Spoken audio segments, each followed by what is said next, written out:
ओम नमः सिद्धेभ्य। ओम जय जय जय नमोस्तु नमोस्तु नमोस्तु। नमो अर्यन्ताणं नमो सिद्धाणं नमो ऐर्याणं नमो वैज्यायणं नमो लोहितसौवनं। ओंकारं बिन्दुसंयुक्तं नित्यं ध्यायन्ति योगिनः। कामदं मोक्षदं च ओंकाराय नमो नमः। अविरल सद्गुणोत्प्रेक्षालित सकल भूतल मल कलंका। मुनिभिरुपासित तीर्था सरस्वती हर्तु नो दुरितान्। अज्ञान तिमिरन्दानां ज्ञानाञ्जन शलाकया चक्षुरुन्मीलितं येन तस्मै श्री गुरुवे नमः।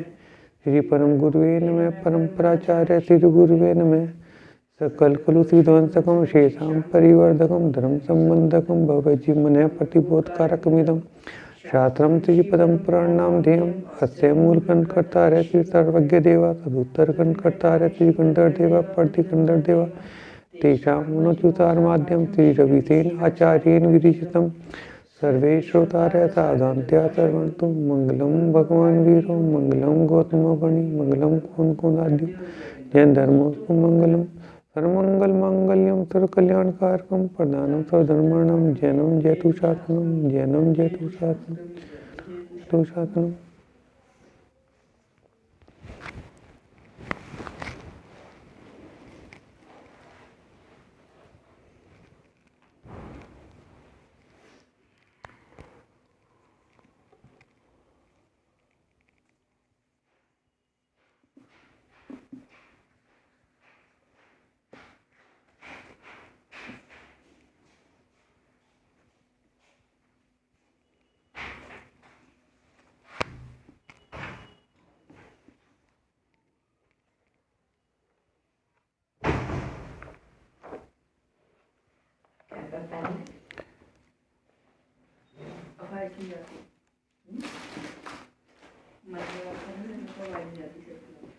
सिक्सटी पेज रह गए 41 पे हैं। अच्छा, ये बताया था कि कर्तांतवर्क सेनापति उनको सीता जी को ऐसे वन में छोड़ के गया था जहाँ कोई भी मनुष्य ना हो। और सीता जी बार बार बेहोश हो रही थी, फिर होश में आ रही थी, बार बार बेहोश हो रही थी। ये बताया था कि ऐसे वन में थी सीता जी जहाँ पर बड़े बड़े योद्धा भी रह न सके, ऐसी जगह छोड़ा था। उसी समय पुंडरीक नगर के स्वामी हाथी पकड़ने उस वन में आया हुआ था। हाथी पकड़ने के पश्चात वैभव के साथ वापस जा रहा था। उस टोली के कुछ सैनिक सीता के निकट से ही जा रहे थे। रुदन का शब्द सुनकर, रुदन का मतलब रोने का शब्द सुनकर सैनिक भयभीत होकर खड़े रह गए। उन्हें ये हुआ कि रो कौन रहा है यहाँ पे। इस भयानक वन में कोई अबला स्त्री रो रही है या कोई माया है। उन्हें ये लगा था कि हो सकता है कि किसी की कोई मायावी चक्कर हो। यह शब्द कहाँ से आ रहा है, क्यों आ रहा है? अच्छा, किसी को ये अपेक्षा भी नहीं होगी कि ऐसे वन में कोई होगा, किसी को कोई अपेक्षा नहीं होगी। राजा ने जब सैनिकों से इस तरह से रुकने का तथा भयभीत होने का कारण पूछा तो सैनिकों ने बताया इस भयानक वन में कोई स्त्री रो रही है। राजा ने भी रुदन सुना तो सैनिकों को रुदन का कारण जानने की आज्ञा दी। कुछ सैनिकों ने साहस करके उस स्थान पर पूछा, हे देवी तुम कौन हो? इस निर्जन वन में अकेली क्यों हो? रुदन क्यों कर रही हो, मतलब क्यों रो रही हो?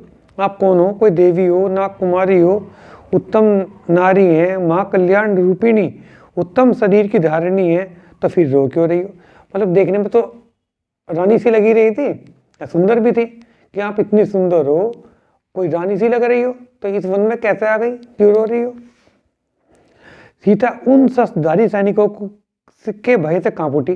सीता जी को डर लगने लगा उन लोगों से और अपने आभूषण उतारकर उनको देने लगी। तो सैनिकों ने कहा, हे देवी आप डर क्यों रही हैं? शौक छोड़कर धैर्य धारण कीजिए, इन आभूषणों को अपने पास ही रखें। हे माता आप परेशान क्यों हैं? विश्वास रखें कि हम राजा वज्रसंघ के सैनिक हैं। हमारे स्वामी पृथ्वी पर प्रसिद्ध महान नरोत्तम राजनीति के वेता सम्यक दर्शन रूपी रत्न आभूषण से शोभित हैं। हे माता इन राजा के गुणों का हम कहाँ तक वर्णन करें, हमारे पास समर्थ नहीं है हम उनके गुणों का विस्तार पूर्वक चर्चा करने के लिए। हम मतलब उनके सारे के सारे गुण तो हम आपको बता भी नहीं सकते। और सबसे बड़ी बात यह है, उन्होंने एक गुण बता दिया, समग्र दृष्टि है, आगे और कुछ गुण बताने की जरूरत ही नहीं है।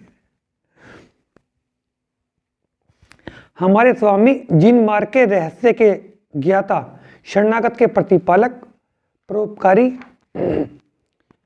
में प्रवीण, महादयावान, महानिर्मल स्वभाव वाले, पवित्र आत्मा, निंदनीय कार्य से दूर रहने वाले, महादातार, जीवों की रक्षा में सावधान, दीन अनाथ दुर्बल देहधारियों को माता पिता समान समझकर पालने वाले हैं, सिद्ध कार्य की करने की आकांक्षा रखते हैं, शत्रु रूप पर्वत को नष्ट करने के लिए महावज्र के समान हैं, शास्त्र और शस्त्र विद्या के अभ्यास के करने वाले हैं, पर स्त्री को अजगर सहित कूप के समान जानते हैं।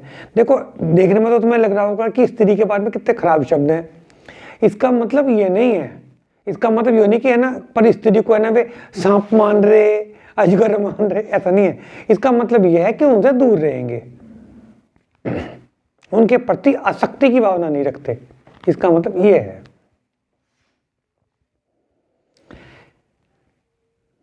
इतने में राजा वज्रंग भी वहां पहुंच गए। हाथी से उतरकर विनय पूर्वक सीता से कहा, हे बहन, ऐसे वज्र समान कठोर महामूर्ख कौन है जो तुम्हें यहाँ छोड़कर चले गए? ठीक है ना, मतलब बहुत ज्यादा खतरनाक जंगल में छोड़ रखा था।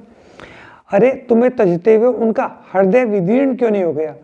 हृदय विदीर्ण होने का मतलब है जैसे कहते हैं दिल के टुकड़े टुकड़े हो गए, उसका साहित्यिक शब्द है हृदय विदीर्ण होना। विदीर्ण का मतलब टूट जाना। हे पुण्य रूपिणी, अपनी इस अवस्था का कारण मुझको बताओ, विश्वास रखो, भय मत करो तथा गर्व के लिए भी परेशान मत हो। यह सुनकर सीता फिर रोने लगी तो राजा ने फिर से धीरज बनाया। फिर सीता ने कहना शुरू किया, हे राजन, मुझ मंद भागिनी की कथा कुछ ज्यादा ही लंबी है, अगर आप सुनना ही चाहते हैं तो सुने।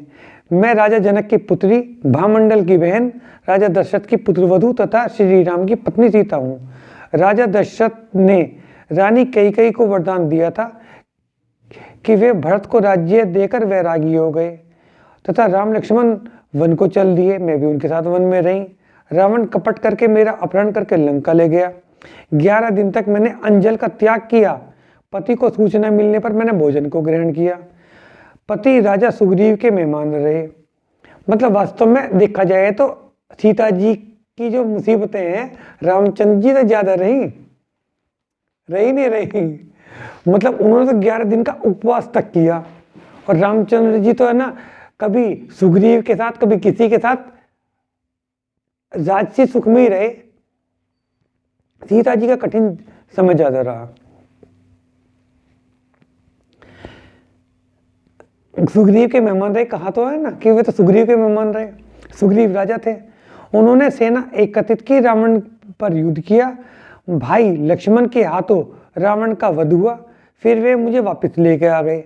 भरत तो वैराग्य करके वन को चले गए और कर्म कलंक रहित होकर परम धाम को प्राप्त हुए। मोक्ष दिखा दिया कि भरत जी को मोक्ष हो गया है ना, परम धाम को प्राप्त हुए।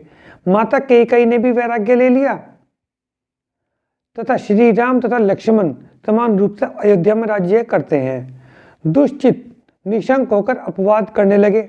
दुष्चित का मतलब है जिनके चरित्र खराब हैं, जिनका चित्त खराब है। चित्त का मतलब मन, जिनका मन खराब था वे लोग क्या करने लगे? अपवाद करने लगे। वाद का मतलब होता है बातें कहना, अपवाद का मतलब होता है बुरी बातें कहना, जिसको हम चुगली कह सकते हैं, है ना। करने लगे। जिस सीता को रावण अपहरण करके ले गया था उसी सीता को राम ने अपने घर पे फिर रख लिया। लोग मर्यादा रहित होने लगे हैं कि राम जो करते हैं वही उनके लिए उचित है। कि राम ने अभी दूसरे के घर में रही हुई पत्नी को अपने घर में रख लिया तो हम भी रख सकते हैं। मैंने गर्भ अवस्था में यह इच्छा प्रकट की कि मैं सारे चैतालियों के दर्शन वंदना करना चाहती हूँ। हम दोनों ही पति पत्नी अपने परिवार के साथ कार्य के लिए निकले। रास्ते के एक उपवन में अनेक ग्रामों के लोगों ने राम से इस लोक लोकवाद की चर्चा की।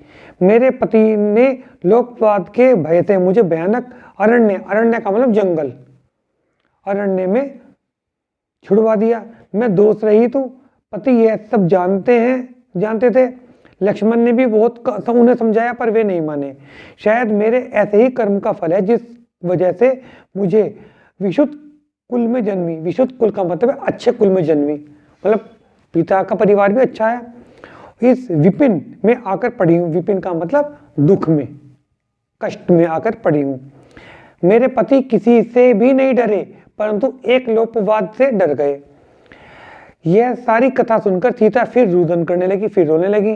तो राजा वज्रजंग ने उनको धैर्य बंधाया। हे शुभ मते का मतलब जिसकी मति यानी कि जिसका ज्ञान अच्छा हो।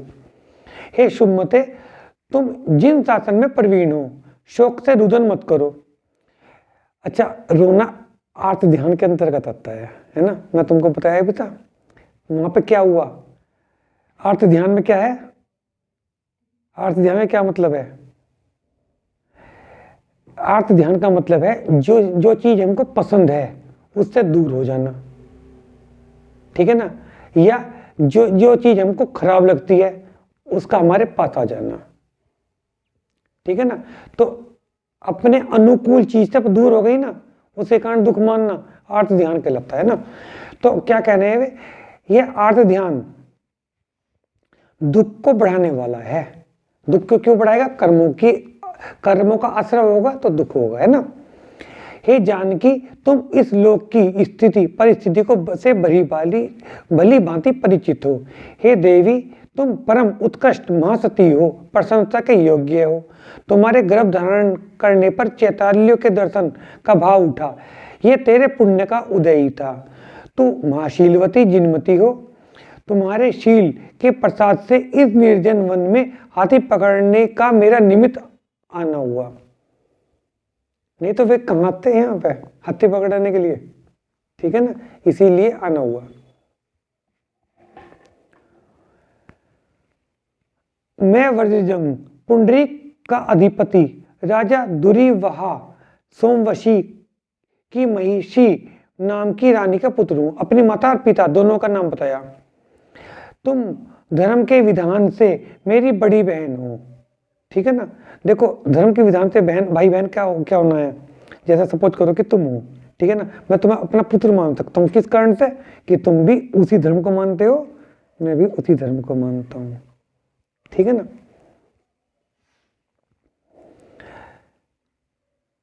मेरी बड़ी बहन हो, पुंडरीकपुर चलो, शोक मत करो, शोक से कुछ नहीं मिलेगा। अब राजा राम तुम्हें पुंडरीक में ढूंढते हुए आएंगे, आदर सहित बुलाएंगे।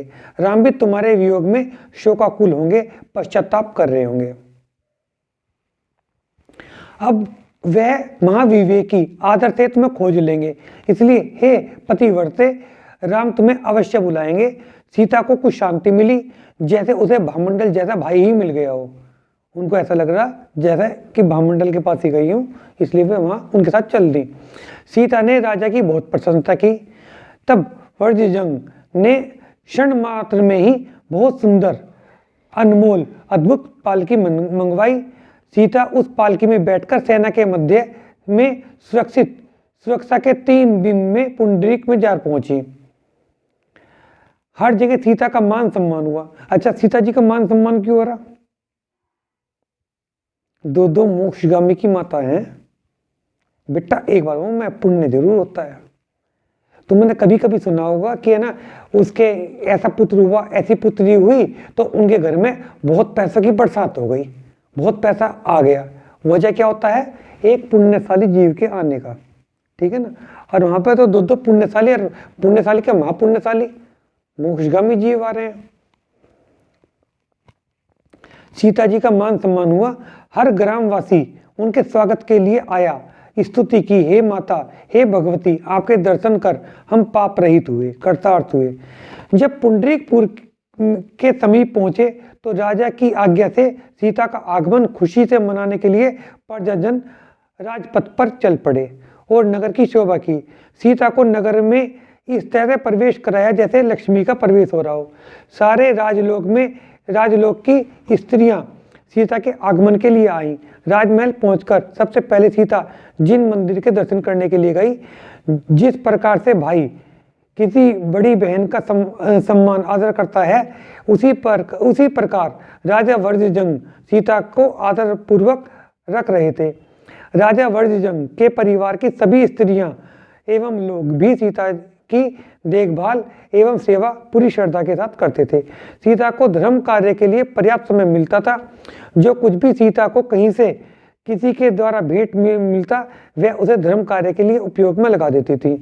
मतलब उनको भेंट वेट मिल रही होंगी तो वह भी उसको धर्म में ही खर्च कर देती थी। सीता धर्म की आराधना कर रही थी।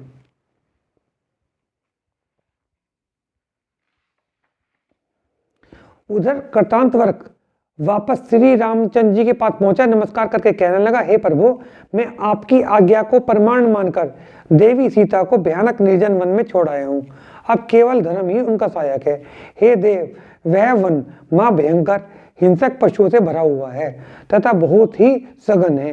हे प्रभु, अश्रुपात करती हुई महारानी सीता ने आपके लिए एक संदेश भेजा है। फिर सेनापति कृतांतवर्क ने सीता जी का सारा संदेश ज्यों का त्यों राम, लक्ष्मण तथा सभी उपस्थित राजाओं के समक्ष दोहरा दिया। और फिर आगे का ध्यान है बेटा, क्या था संदेश?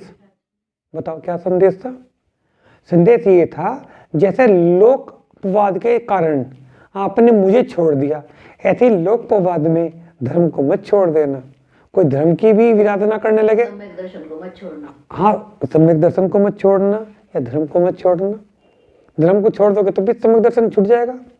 ये बताओ, अगर हम धर्म को छोड़ देंगे क्या सम्यक दर्शन बचेगा? सम्यक दर्शन भी खत्म हो जाएगा, है ना।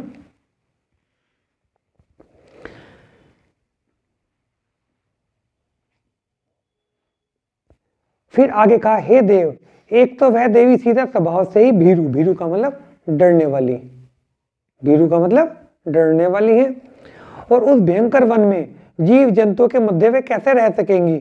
उनके प्राण तो तत्काल ही शरीर छोड़कर उड़ जाएंगे। मुझे तो ऐसा महसूस हो रहा है कि अब तक जानकी ने कहीं प्राण न तज दिए हो। सेनापति के ऐसे विचार सुनकर राम को अति विषाद हुआ, बहुत दुख हुआ, चिंता हुई, वह भी मूर्छित हो गए। जब चेतना वापस आए तो विलाप करने लगे। राम को बिलखता हुआ देखकर लक्ष्मण जी भी विलाप करने लगे। सारा ही राजकुल शोक में डूब गया। सभा में उपस्थित मंत्रियों तथा अन्य राजाओं ने राम और लक्ष्मण को धीरज बंधाया, सांत्वना दी। राम ने शांत होकर भंडारी को बुलाकर आज्ञा दी कि जो भी आदेश तुम्हें देवी सीता ने दिया था, सीता ने क्या आदेश दिया था कि जिसकी जो भी इच्छा हो सब पूरी की जाए, ये आदेश था ना, आदेश दिया था, उसका पालन करते रहो। यह किमची दान सीता के आदेश के अगले दिन से 9 माह तक चलता रहा। 9 महीने तक ये दान चलता रहा। 8000 रानियों की सेवा भी श्री राम ने के मन में सीता को विलग नहीं कर सकी। 8000 रानियां थी उनकी, तो वे भी मिलकर सीता को भुला नहीं पाए वे। फिर तब भी राम के मुख से सीता का आलाप ही सदैव चलता रहा। अयोध्या के सभी प्रजाजन भी सीता के शोक से पांडुता को प्राप्त होकर दुर्बल हो गए। पांडुता का मतलब पीले पड़ गए, वे लोग भी पीले पड़ गए। सीता गर्भभार से दुर्बल होने लगी। 9 माह पूर्ण होने पर श्रावण सुदी पूर्णमासी के दिन श्रवण नक्षत्र में सीता ने पुत्र युगल को जन्म दिया। जन्म कल्याण भी पता चल गया उनका, राम लक्ष्मण का, वो लव कुश का। श्रावण सुदी पूर्णमासी यानी कि होली के दिन, नहीं फागुन में हुआ वो तो। श्रावण का मतलब भादों से पहले, है ना, जुलाई के महीने में लगभग। पुत्रों के जन्म पर पुंडरीकपुर की सारी प्रजा प्रफुल्लित हो उठी। राजा वज्रजंग ने बड़े उत्सव का आयोजन किया, उत्साहपूर्वक याचकों को दान दिया। फिर एक का नाम अनंग लवण तथा दूसरे का नाम मदनांकुश रखा। मदनांकुश, ठीक है, जिसे हम केवल कुश कुश कहते हैं, और अनंग लवण जिसे हम केवल लव लव कहते हैं, है ना। देवी जानकी ऐसे सुंदर पुत्रों को पाकर अपन दुख भूल गई। बच्चे बड़े होने लगे तो मां को उनके शिक्षा दीक्षा की चिंता हुई। उनके पुण्य प्रताप से एक सिद्धार्थ नाम के क्षुल्लक शुद्ध आत्मा का आगमन राजा वज्रजंग के महल में हुआ। क्षुल्लक जी का वह अपनी महाविद्या के प्रभाव से त्रिकाल खंड में सुमेरु गिरी के चैताल्य की वंदना करके पुंडरीकपुर पधारे थे। प्रशांत वदन, साधु समान भावना, खंड वस्त्र मात्र उनके परिग्रह। मतलब एक, जैसे तुमने देखा होगा कभी कभी बाबा लालमन दास जी को देखा होगा तुमने, बाबा लालमन दास जी के फोटो भी जगह जगह मंदिरों में लगे रहते हैं। एक है ना क्षुल्लक जी खड़े हुए रहते हैं और वे एक कपड़ा सा लपेटे रखते हैं। तुम्हें दिखा दूं, मंदिर में होगा, ध्यान है ना, कंधे पे भी एक कपड़ा ना, एक वस्त्र है, एक वस्त्र है। हमारे मंदिर में भी है, ये जो हमारा ईश्वर मैन का मंदिर है ना, वहाँ पे भी उनकी फोटो है। बहुत जगह देखी है मैंने, सबसे पहले मैंने वो तिस्सा के मंदिर में ही देखी थी। वे आए होंगे वहाँ पे विहार करते हुए, बाबा लालमन दास जी। हम पहले गांव में रहते थे बेटे, 15-16 साल हम गांव में रहे, वहाँ पे भी थी। हाँ, और मैंने यहाँ पे भी देखा, मैंने कई जगह देखी हुए थे वो फोटो सेम एक ही, ऐसा लगता है जैसे एक ही फोटो है उनकी, सब जगह वही फोटो मिलती है उनकी। दिखाऊंगा तुम्हें ना। उत्तम अणुवर्त के धारक लालमन दास थे उनके गुरु। हाँ, बाबा लालमन दास जी, बाबा लालमन दास जी। मतलब मेरे ख्याल से पक्की बात है उनकी बहुत अच्छी तपस्या रही होगी, नहीं तो क्षुल्लक जी की इतनी फोटोएं कम देखने को मिलती हैं और हर मंदिर में मिल रही है उनकी फोटो। ठीक है ना, पक्की बात है। हमें उनके बारे में ज़्यादा जानकारी नहीं है, लेकिन थोड़ा सा उनके बारे में स्टडी करेंगे, जानकारी मिल जाएगी। लेकिन उनकी तपस्या अच्छी रही होगी। अणुवर्त के धारक, नाना प्रकार के गुणों से विभूषित, जिन शासन के रहस्यों के वेता, समस्त कला रूपी समुद्र के पारगामी। मतलब वे उनकी जो वहाँ पे वे पधारे थे क्षुल्लक जी, उनके बारे में बता रहे सिद्धार्थ क्षुल्लक जी कि उनके सारे गुण को बता रहे वे कि इतने गुणी थे वे। तब के आभा चक्र से मंडित आहार के निमित्त सीता के भवन में उनका आगमन हुआ। सीता जी के पास वे आहार के लिए आए। सीता जी ने भक्ति पूर्वक उनको आहार दिया। दोनों कुमारों को देखकर उन्होंने सीता जी से कहा, हे देवी, तुम चिंता मत करो, जिनके ऐसे देव कुमार तुल्य पुत्र हों उसे किसी की चिंता नहीं करनी चाहिए। समझ गए होंगे कि ना ये मोक्षगामी है। यद्यपि क्षुल्लक महाविरक्त थे, परंतु कुमारों को देखकर वे अपने आप को नहीं रोक पाए। क्यों नहीं रोक पाए?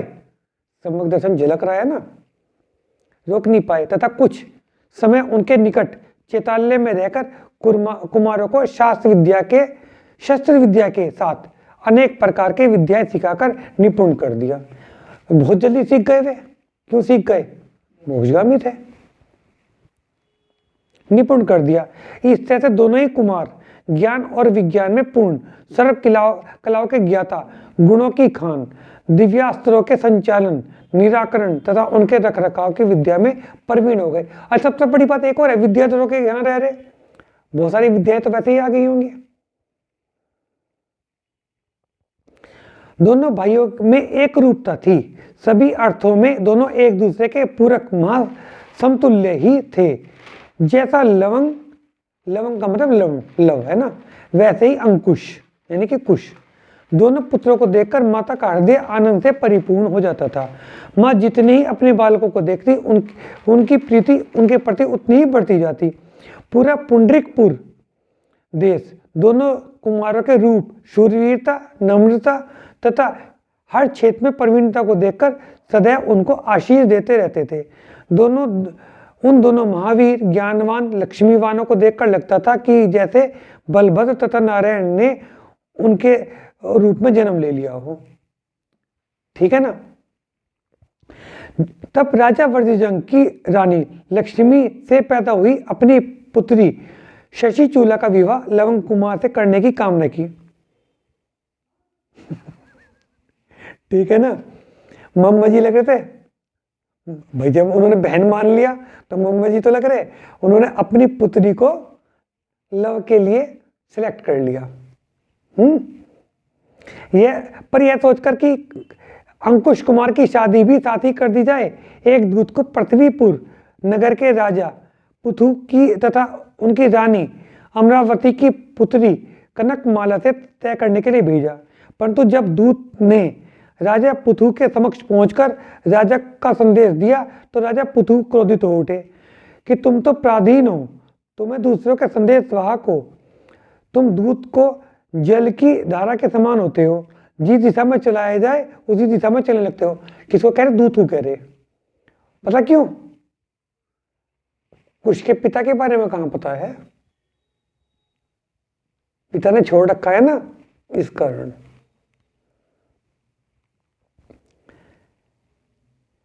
तुम लोगों को अपना कोई तेज नहीं, कोई बुद्धि नहीं, जो जिस तरह के कुवचन कहेगा मैं उसी तरह का निग्रह कर दूंगा। अगर मतलब मेरे स्वामी ने जो भी कुछ कहा मैं वही काम कर दूंगा। परंतु तुम तो दूसरे के भेजे हुए यंत्र के समान हो। हे दूत, कुल, शील, धन, रूप, समानता, बल, व्यय का मतलब आयु, देश, विद्या, ये 9 गुण वर के लिए बताए गए हैं। ठीक है ना? जिनमें मुख्य कुल को माना गया है। सबसे पहले नंबर पर कुल कहा था ना, माना गया है। जिनके लिए कुल का ही नहीं पता उसे कन्या किस प्रकार से दी जा सकती है, वही कहा था ना मैंने, कन्या किस प्रकार से दी जा सकती है। ऐसी निर्लज बात करने की तुम्हारे राजा की हिम्मत कैसे हुई? मैं उन कुमारों को अपनी कन्या नहीं दे सकता, मृत्यु अवश्य दे सकता हूं। दूत ने जाकर राजा वज्रजंग को राजा पृथु का जवाब सुनाया तो राजा वज्रजंग सेना लेकर पृथ्वीपुर की ओर चल पड़े। आधे रास्ते में डेरा डाला। एक बार फिर संदेशवाहक को राजा पृथु के पास भेजा, पर नकारात्मक जवाब सुनकर राजा वज्रजंग ने पृथ्वीपुर के राज्य को उखाड़ना शुरू कर दिया। उस क्षेत्र के रक्षक राजा व्यरथ को युद्ध में जीतकर बंदी बना लिया। यह सुनकर राजा पृथु ने अपने मित्र पोधनपुर के राजा को अपनी सहायता के लिए बुलाया तो राजा वज्रजंग ने भी अपने पुत्रों को बुलाने के लिए पुंडरीकपुर भेज दिया। पिता की आज्ञा पाकर पुत्र युद्ध के लिए तैयार हो गए। उनकी तैयारी देखकर लवंग और अंकुश ने कारण जानना चाहा तो उन्हें पता चला कि किसी राजा ने अंकुश कुमार की शादी के लिए कन्या को देने को मना कर दिया तथा उनके कुल पर आपत्ति दिखाई। तो राजा युद्ध पर गए हैं और अब उनकी सहायता के लिए पुत्र तथा सेना को बुलाया है। दोनों भाई युद्ध के लिए तैयार हो गए तो राजा वज्रजंग के पुत्रों ने इन्हें मनाने की बहुत कोशिश की, परंतु ये दोनों ही अपनी माता सीता की आज्ञा लेने पहुंच गए। तो सीता ने स्नेह भरकर कहा, तुम तो अभी बालक हो, पर कायर रहे तो क्या लाभ? बालक तो हो पर कायर नहीं रहना चाहिए तुम। यह पृथ्वी योद्धाओं के भोगने के लिए है। अग्नि का कंठ छोटा ही होता है पर महावन को भी भस्म कर देता है।